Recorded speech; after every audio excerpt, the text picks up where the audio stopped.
আজকে সহজভাবে করে দেখাবো হাঁসের মাংসের কালা ভুনা। এত সহজভাবে করে দেখাবো, আপনারা নিজেরাই করে নিতে পারবেন। হাঁসের মাংস কেটে পরিষ্কার করে ধুয়ে নিয়েছি। পেঁয়াজ দিয়ে দিলাম,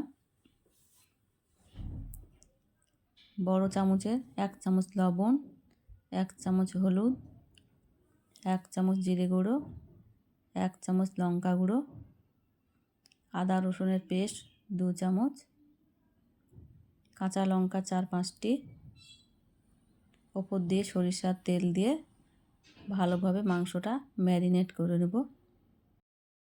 যত ভালো ম্যারিনেট করা হবে মাংসের স্বাদ ততই বেশি হবে। দেখুন, ভালোভাবে মাংস ম্যারিনেট করে নিয়েছি। হাঁসের মাংস এখানে 4 কেজি আছে। ওপর দিয়ে লেবুর রস দিয়ে দিলাম।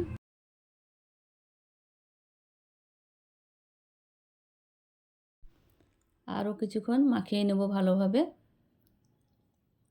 মাখানো হয়ে গেছে, এবার ঢেকে রাখবো 10 মিনিট। 10 মিনিট পর ফিরে এলাম। কড়াইয়ে সরিষার তেল দিয়ে দিলাম।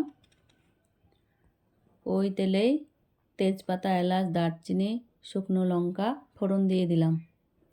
আগে থেকে যে ম্যারিনেট করা মাংসটা দিয়ে দিলাম। মাংসটাকে ভালোভাবে কষিয়ে নেব। যত কষানো হবে মাংসের স্বাদ তত বাড়বে। ঘরে থাকা মশলাই দিয়ে অসাধারণ রান্না, আপনারা একবার করে দেখতে পারেন। ভিডিওটি না টেনে পুরো ভিডিওটি দেখার অনুরোধ রইল। ভিডিও নোটিফিকেশন পাওয়ার জন্য বেল আইকন প্রেস করে রাখবেন।